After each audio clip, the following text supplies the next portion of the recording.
तो last lecture में हमने मोनोहाइब्रिड क्रॉस के बारे में देखा था, है ना। And based upon monohybrid cross Mendel ने दो लॉ दिए थे, law of dominance and law of segregation.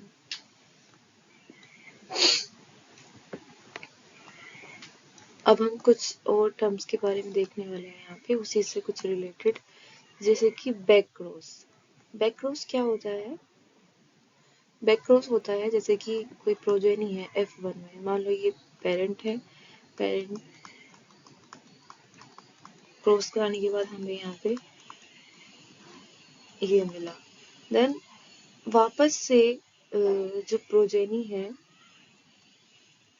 Progeny को क्रॉस कराना with any one of the parent, parent के साथ प्रोजेनी को क्रॉस कराना इज कॉल्ड, थोड़ा सा सही से क्लियरली लिख लिया,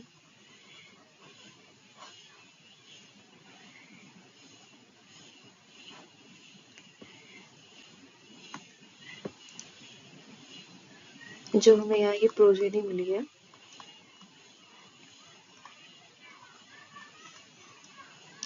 इसको क्रॉस कराना with parent is called back cross. Okay, यानी कि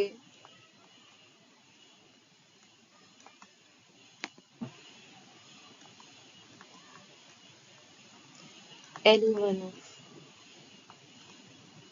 द पेरेंट, किसी भी पेरेंट के साथ, चाहे वो ये वाला हो, इसके साथ भी या फिर इसके साथ भी क्रॉस करा सकते हैं। अब हम टेस्ट क्रॉस के बारे में देखते हैं और टेस्ट क्रॉस की इम्पोर्टेंस भी देखते हैं कि टेस्ट क्रॉस से क्या होता है।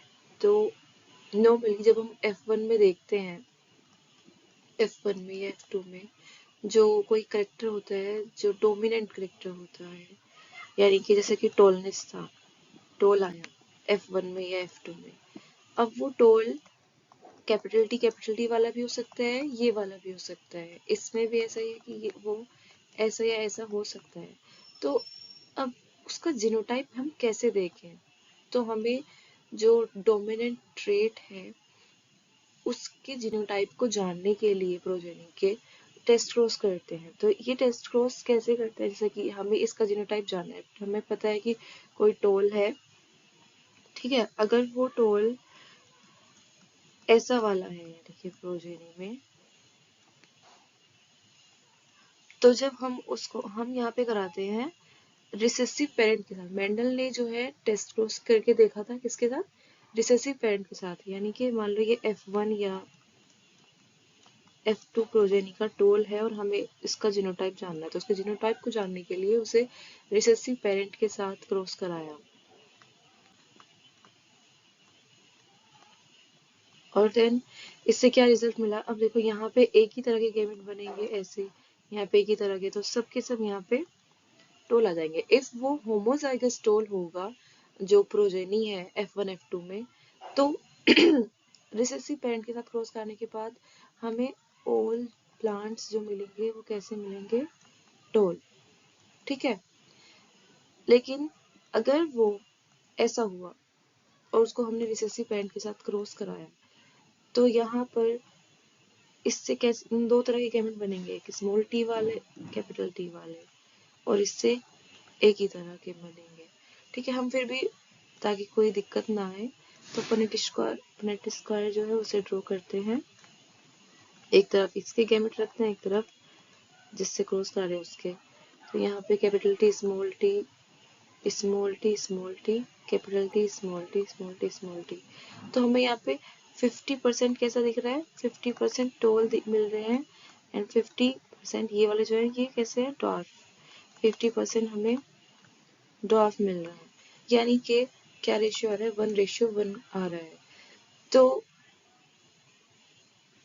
टेस्ट क्रॉस का जो रेशियो होता है वो 1:1 आता है। F1 कोई प्रोजेनी है, ठीक है, वो जरूरी नहीं इसमें ही F1 की प्रोजेनी है और वो डोमिनेंट कैरेक्टर शो करती है, ठीक है, वो इस उसका जीनोटाइप ये हुआ, अगर उसका जीनोटाइप ऐसा है और उसको हम क्रॉस करा रहे हैं, बैक क्रॉस करा रहे हैं, ठीक है, रिसेसिव के साथ, तो हमें 1:1 मिलेगा। ठीक है, तो ये मेंडल ने ये जानने के लिए किया था कि भाई उसका जीनोटाइप कैसा है। इजीली हमें पता लग जाएगा इफ हमें जो है टोल के साथ रिसेसिव पेरेंट की क्रॉस रिसेसिव पेरेंट के साथ करा के देख रहे हैं और हमें सब के सब टोल मिल रहे हैं, इसका मतलब तो उसका जीनोटाइप ऐसा होगा। इफ उसका जिनो अगर हम टोल के साथ रिसेसिव पेरेंट ले रहे हैं एंड देन जो न्यू प्रोजेनी है उसमें 50-50% आ रहा है टोल, 50 ड्वार्फ, तो यानी कि 100% वो उसका जीनोटाइप ऐसा होने वाला है। Next slide. तो हमें पता लग गया टेस्ट क्रॉस का मतलब होता है कि रिसेसिव पेरेंट के साथ क्रॉस कराना, और इसको हम यूज करते हैं किसके लिए कि जो डोमिनेंट ट्रेट है उसके जीनोटाइप को देखने के लिए F1 या F2 जनरेशन में। अब देखते हैं इनकम्प्लीट डोमिनेंस के बारे में। अब नॉर्मली जो डोमिनेंस जो लास्ट लेक्चर में हमने देखा था कि डोमिनेंस का मतलब डोमिनेंस उसमें जो है वन अलील जो थी वो डोमिनेंट थी और अदर उसमें रिसेसिव आ रही थी, है ना। और यानी कि जो ऐसा हो रहा था कि जो करेक्टर था ना, जो भी जनरेशन आ रही थी नेक्स्ट जनरेशन में यानी कि प्रोजेनी में, वो सिमिलर था पेरेंट्स के, है ना, any one of the parent.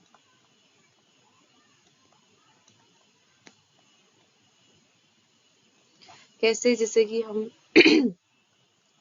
Toll और टोल ये ले रहे थे और फिर क्रॉस किया ड्वार्फ ड्वार्फ के साथ, तो हमें नेक्स्ट जनरेशन में क्या मिले थे, सब टोल मिले थे। फिर उससे नेक्स्ट जनरेशन में हमें टोल एंड ड्वार्फ मिले थे।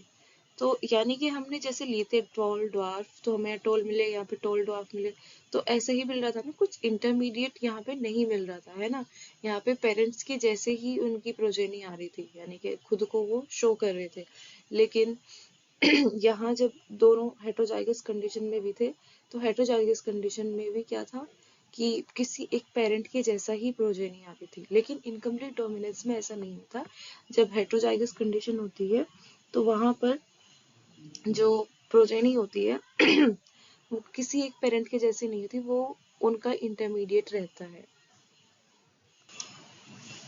तो क्या हो रहा था, मतलब कुछ प्लांट्स में देखा कि ये होता है नॉर्मली जब पी प्लांट पे ये एक्सपेरिमेंट किया जा रहा था तो सब नॉर्मल आ रहा था, वही डोमिनेंट और मतलब वो करेक्टर कुछ डोमिनेंट है जो F1 में दिख रहे हैं, ठीक है। और मतलब F1 की जो प्रोजेनी है वो any one of the parent की तरह दिख रही है, यानी कि लॉ ऑफ डोमिनेंस शो कर रहा था। लेकिन जब वही वही टेस्ट दूसरों पे करके देखा गया, जब वही मोनोहाइब्रिड क्रॉस करा के देखा दूसरों पे, तो जो F1 प्रोजेनी थी वो रिजेंबल नहीं कर रही थी किसी एक पेरेंट की तरह। तो इसका एक एग्जाम्पल भी हमने लिया है, स्नैपड्रैगन, डॉग फ्लावर, ये एनसीईआरटी में यही एग्जाम्पल दिया गया है, तो इसको याद भी रखना है कि डॉग फ्लावर में इनकम्प्लीट डोमिनेंस का। तो वहां पर जो है जो F1 में प्रोजेनी थी वो किसी भी पेरेंट्स के जैसी नहीं दिख रही थी। जैसे उस उनमें जो था उन्होंने क्या किया था, true breeding red colour flower plant को क्रॉस कराया ट्रू ब्रीडिंग वाइट कलर के साथ, ठीक है। तो हमें जो F1 जनरेशन में मिला कुछ ऐसा मिला, इधर से ये गैमेट आया था, इधर से ये गैमेट आया। तो जो F1 जनरेशन थी वो उसमें सब के सब जो थे, जो फ्लावर थे प्लांट पे वो कैसे थे, पिंक कलर के, वो पिंक कलर के आए। देन F2 में जब करने के बाद जैसे कि F2 में शेल्फिंग की, तो शेल्फिंग के बाद यहाँ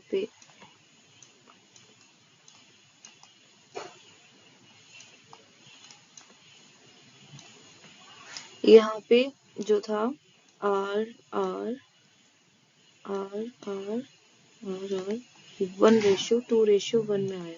ये कैसा रेशियो है, ये है जीनोटाइपिक रेशियो, ठीक है। और ऐसे ही रेड, पिंक, वाइट, यहाँ पर इनकम्प्लीट डोमिनेंस की बात ही होती है। इनकम्प्लीट डोमिनेंस में जो जीनोटाइप रेशियो था और फिनोटाइप रेशियो था वो सिमिलर था। क्या था? 1:2:1। यानी जो हमें हेट्रोजाइगस दिख रहे थे वो हेट्रोजाइगस किसी भी पेरेंट की तरह करेक्टर शो नहीं कर रहे थे, मतलब पेरेंट के जैसा करेक्टर। ये रेड नहीं था ना ये वाइट था। तो यहाँ पर जो डोमिनेंस है ये इनकम्प्लीट डोमिनेंस है, यानी कि रेडनेस जो है वो वाइट के ऊपर पूरी तरह से डोमिनेंट नहीं हो रही है, तभी वो कलर जो है रेड नहीं आ रहा है। ठीक है, ये जो ये वाली अलील है ये डोमिनेंट नहीं है इस वाले पे।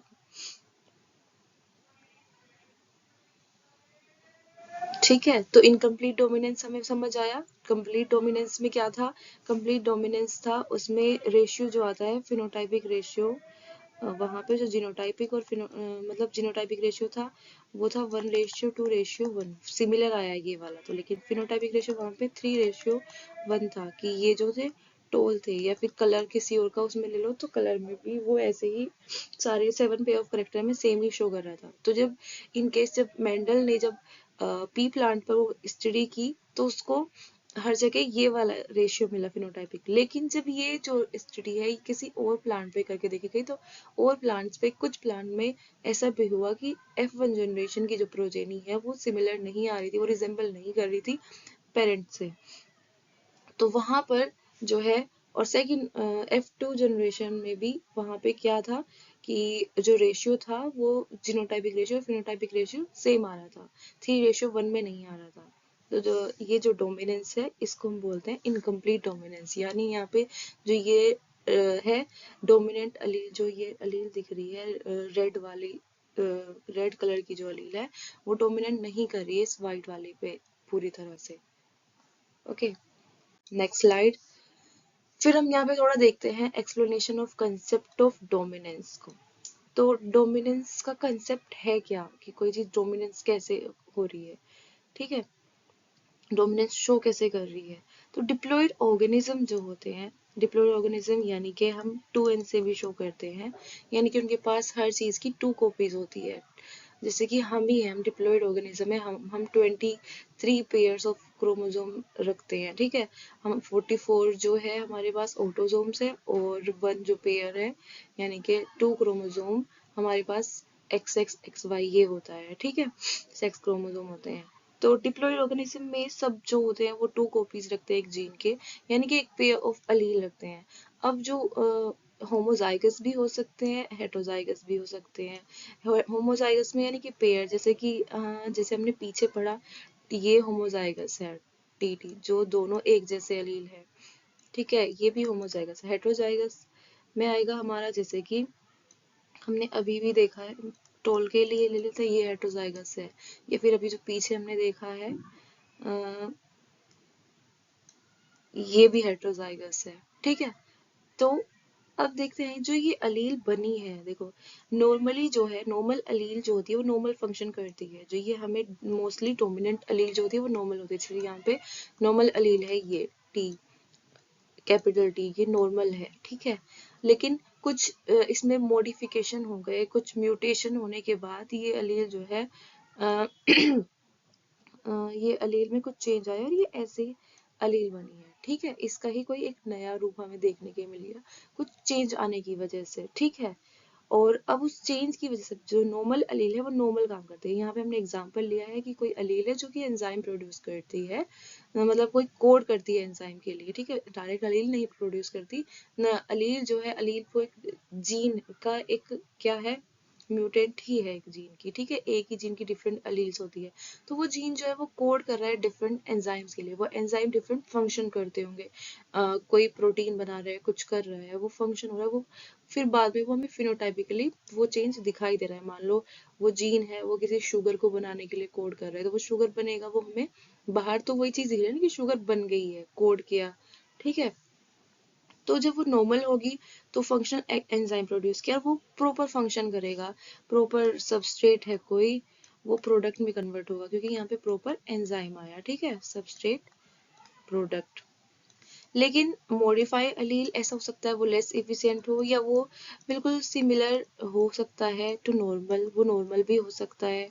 ठीक है, चेंज होने के बाद भी उसमें कुछ ऐसा माइन्यूट चेंज आया हो कि उसने बिल्कुल कुछ बदलाव नहीं आया। ठीक है, दूसरी कंडीशन ये हो सकती है कि एंजाइम नॉन फंक्शनल हो जाए, उसमें कुछ ऐसा चेंज आ गया कि वो काम नहीं कर पा रहा है, या फिर एंजाइम ही ना बने। तो तीन केसेस होते हैं जब कोई अलील मॉडिफाई होती है, तो वो तीन तरह का काम कर सकती है। कुछ ऐसे चेंजेस हो जिससे कोई फर्क ना पड़ा हो, या कुछ ऐसे चेंजेस हो जो नॉन फंक्शनल हो, और कुछ ऐसे चेंजेस हो सकते हैं कि भाई एंजाइम ही ना बने। तो हम तीनों केसेस में देखते हैं, जब ऐसा होता है कि वो सेम लेस इफिशिएंट एंजाइम बना रही है, ठीक है, बन रहा है, या सिमिलर एंजाइम बन रहा है, तो उससे कोई इफेक्ट नहीं पड़ेगा।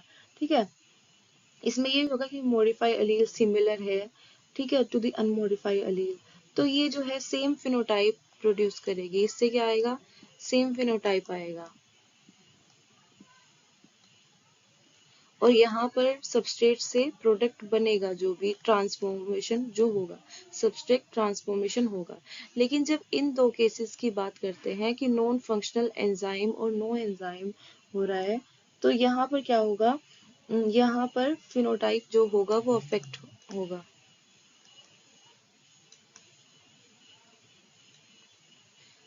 ठीक है, फिनोटाइप यहाँ पे क्या होगा, अफेक्ट होगा, क्योंकि फिनोटाइप जो होता है वो डिपेंड करता है अनमोडिफाई एलील पे भी, वो डिपेंड करेगा कि भाई ये जो है अब मतलब सिर्फ और सिर्फ जो मॉडिफाई नहीं हुई। अब देखो, इसने तो कोई काम नहीं किया, जिसने काम नहीं किया उससे अब क्या इफेक्ट पड़ेगा, उससे ये है कि अगर वो प्रेजेंट होगा तो कोई काम नहीं करेगा वो। अब देखो जैसे यहाँ है, ये किसी के अंदर ये वाले जीन है, ये मतलब बिल्कुल ये अलील है, तो भाई ये अपना काम करेगा, वो जो सबस्ट्रेट है सब वो प्रोडक्ट में कन्वर्ट हो जाएगा, नॉर्मली यहाँ पे काम होगा, यहाँ पे हमें फिनोटाइप दिखाई देगा। लेकिन जब ये ऐसी कंडीशन में होगा तो इसका मतलब ये मॉडिफाइड है और ये वो चीज नहीं बना रही है, तो यहाँ पे वो फिनोटाइप नहीं शो करेगा। तो यानी कि वो फिनोटाइप नहीं होगा, जैसे कि यहाँ पे ये टोल आ रहा था तो ये लंबा नहीं होगा, ये ड्वार्फ हो जाएगा। ठीक है, अब यहाँ वाली कंडीशन देखते हैं, इसमें जो फिनोटाइप है वो इस पर डिपेंड हो जाएगा। ठीक है, फिनोटाइप इस पर डिपेंड हो जाएगा और इसकी वजह से ये हमें यहाँ पे टोल दिख रहा है। अगर ये कोई ऐसी चीज है, कोई ऐसा एंजाइम है जिससे प्रॉपर जो प्रॉपरली ये एक रहते हुए भी उस काम को पूरा कर पाएगा, मतलब एक अलील से ही वो एंजाइम बन गया और वो एक ही उस काम को पूरा कर सकता है, कुछ ऐसी चीजें होती है कि एक से ही काम पूरा बन जाएगा, तो ऑफ कोर्स वो टोल हो जाएगा। लेकिन जहाँ इन केस जहाँ पे इनकम्प्लीट डोमिनेंस है, तो वहां पे कोई ऐसा काम होगा जो एक के थ्रू कंप्लीट नहीं हो सकता। ठीक है, उसमें दोनों के दोनों को इन्वॉल्व होना होगा, तभी वो चीज प्रॉपर हो पाएगी कंप्लीट। ठीक, तो यहाँ पे बताया कि डोमिनेंट अलील जो होती है वो फंक्शनल एंजाइम प्रोड्यूस कर रही है, वो प्रॉपर फिनोटाइप शो कर रही है, और जो रिसेसिव अलील होती है वो नॉन फंक्शनल एंजाइम और नो एंजाइम कर रही है। ठीक है, और यानी कि जो ये है ना, ये अलील मॉडिफाई अलील, ये जो है ये रिसेसिव है, और जो रिसेसिव ट्रेट जो होती है वो तभी शो होता है जब दोनों के दोनों दोनों एक साथ प्रेजेंट हो अलील। अगर एक अलील प्रेजेंट है तो वो ट्रेट शो नहीं करेगा। ठीक है, नेक्स्ट, तो हम देख रहे हैं यहाँ पर क्या, कोडोमिनेंस। ओके, अब देखो, डोमिनेंस था कि एक अपने आप को शो कर रहा था हेटेरोजाइगस कंडीशन में, और दूसरा वहां पे शो नहीं कर रहा था, वो हेटेरोजाइगस में प्रेजेंट था। सेकंड इनकम्प्लीट डोमिनेंस में ऐसा था कि भाई दोनों जब एक साथ प्रेजेंट है तो ना तो उसके जैसा फिनोटाइप आ रहा है, ना उसके जैसा फिनोटाइप आ रहा है, कोई तीसरा ही फिनोटाइप आ रहा है, वहां पे इनकम्प्लीट डोमिनेंस हो गया। अब कोडोमिनेंस में जो होता है, जब दो अलील एक साथ प्रेजेंट होती हैं, एक टाइप की दूसरे टाइप की, तो यानी कि वो दोनों की दोनों ही अपनी प्रेजेंस को शो करेगी। ठीक है, को डोमिनेंस का यही मतलब है। अब इसका बहुत अच्छा एग्जाम्पल जो है, जो एनसीईआरटी में दिया गया है, वो है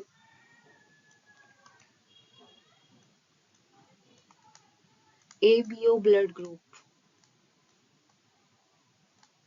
ABO blood group in human being. अब यहाँ पर जो होता है, जो ब्लड ग्रुप्स होते हैं, इसका जीन होता है आई, आई जीन होता है, और आई जीन की यहाँ पर तीन अलील होती है, आई ए, आई बी और स्मॉल आई। जो अब जो ये आई ए होती है, आई बी होती है और आई, ये आरबीसी के ऊपर एक डिफरेंट टाइप की शुगर होती है, उस प्रोड्यूसिंग शुगर, ठीक है, उस शुगर को कोड करती है। ये डिफरेंट शुगर को कोड करती है। मान लो एक्स है, ये वाई टाइप की शुगर को कोड करती है, एंड यहाँ पे कोई भी शुगर को, ये किसी शुगर को कोड नहीं करती है, ठीक है। तो क्या होता है,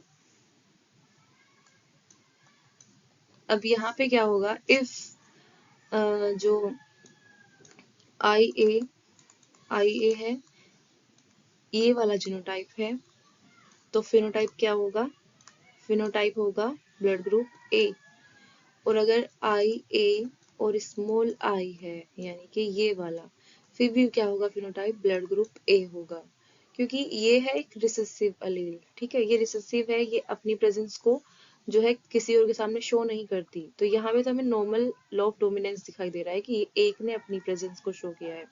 ऐसे ही आई बी जब एक साथ होंगे होमोजाइगस में, तो ये ब्लड ग्रुप बी टाइप का होगा, और जब आई बी के साथ में स्मॉल आई वाला होगा, तब भी ब्लड ग्रुप बी होगा। तो यहाँ पे भी हमें लॉ ऑफ डोमिनेंस दिखाई दे रहा है कि ये अपनी प्रेजेंस को शो नहीं कर रहा है।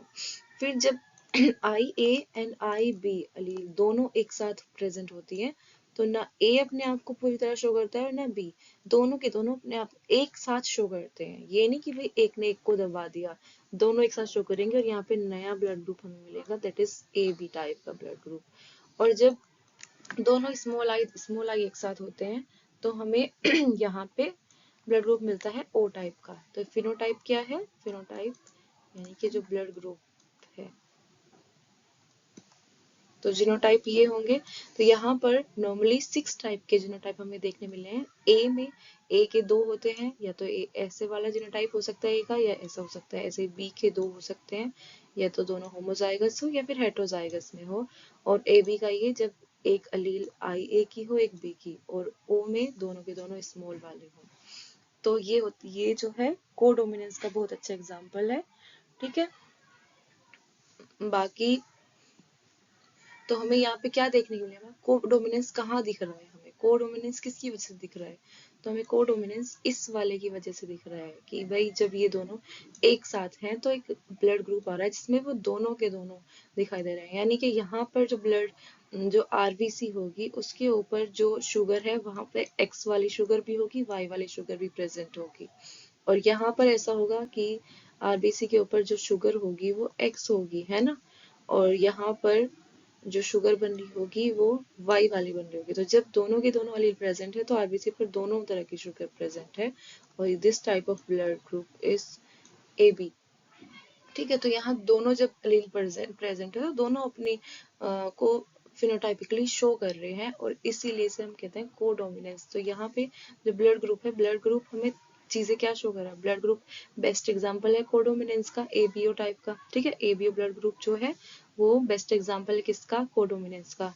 और साथ ही साथ इसमें हमें तीन, मतलब वैसे तो नॉर्मली एक जो डिप्लॉयड ऑर्गेनिज्म में हमेशा क्या होता है कि एक जो ऑर्गेनिज्म है उसके अंदर दो ही एलील प्रेजेंट हो सकती है एक साथ, या तो ये एक साथ प्रेजेंट होगी, या ये, या दोनों एक से, या जो हमें यहाँ देखने के लिए मिल रहा है कि कॉम्बिनेशन हमें 6 मिल रहे हैं, ठीक है, 6 कॉम्बिनेशन मिल रहे हैं, यानी कि ऐसे ऐसे एलील प्रेजेंट हो सकते हैं। लेकिन यहाँ पर नॉर्मली जब हम पॉपुलेशन में देखते हैं, तो 2 से ज्यादा अलील हमें देखने के लिए मिल रही है, तो हम इसको कहते हैं मल्टीपल अलील, ठीक है। तो ये जो है एबीओ ब्लड ग्रुप जो है वो मल्टीपल अलील का भी एग्जाम्पल है, एंड ये कोडोमिनेंस का भी एग्जाम्पल है। बाकी आगे तो हमने यहाँ पे देख लिया है कि लॉ ऑफ डोमिनेंस के जो है वो 2 एक्सेप्शन हमने यहाँ पे देखे, एक तो इनकम्प्लीट डोमिनेंस और दूसरा कोडोमिनेंस। मतलब जो मेंडल ने बताया था कि भाई ऐसा होता है कि एक डोमिनेंस होता है, दूसरा रिसेसिव होता है, लेकिन जब दूसरी चीजों में वो स्टडी किया गया तो वहां पे हमें कुछ अलग भी देखने के लिए मिला। वहां पे उन्होंने हमने देखा कि जब वो F1 प्रोजेनी आ रही थी इनकम्प्लीट डोमिनेंस में, मतलब F1 प्रोजेनी जो है वो ना तो एक उस पेरेंट की तरह शो हो रही है, ना उस पेरेंट की तरह फिनोटाइपिकली शो हो रही है, वो किसी कोई कॉम्बिनेशन बना के अपना कैरेक्टर शो कर रही है। और कोडोमिनेंस में जब दोनों एक साथ प्रेजेंट है तो यानी कि वो कोई नया करेक्टर हमें शो कर रही है, ठीक है, मतलब नया नहीं, उनका कॉम्बिनेशन वाला, वो दोनों के दोनों मिला के, सॉरी, उसमें नया कर रही थी, इसमें दो से मिलके जो बन गया ना, दोनों के करेक्टर को शो कर रही है, यानी कि यहाँ पे ये वाला भी शुगर बन गया, ये भी, यानी कि ए भी बन गया। ओके, तो हम नेक्स्ट लेक्चर में देखेंगे। लास्ट में हमने देखा था मोनोहाइब्रिड, और मोनोहाइब्रिड के बेसिस पे ये सब देखा, एंड देन हम देखेंगे नेक्स्ट लेक्चर में डाई हाइब्रिड क्रॉस के बारे में, ठीक है। Thank you so much.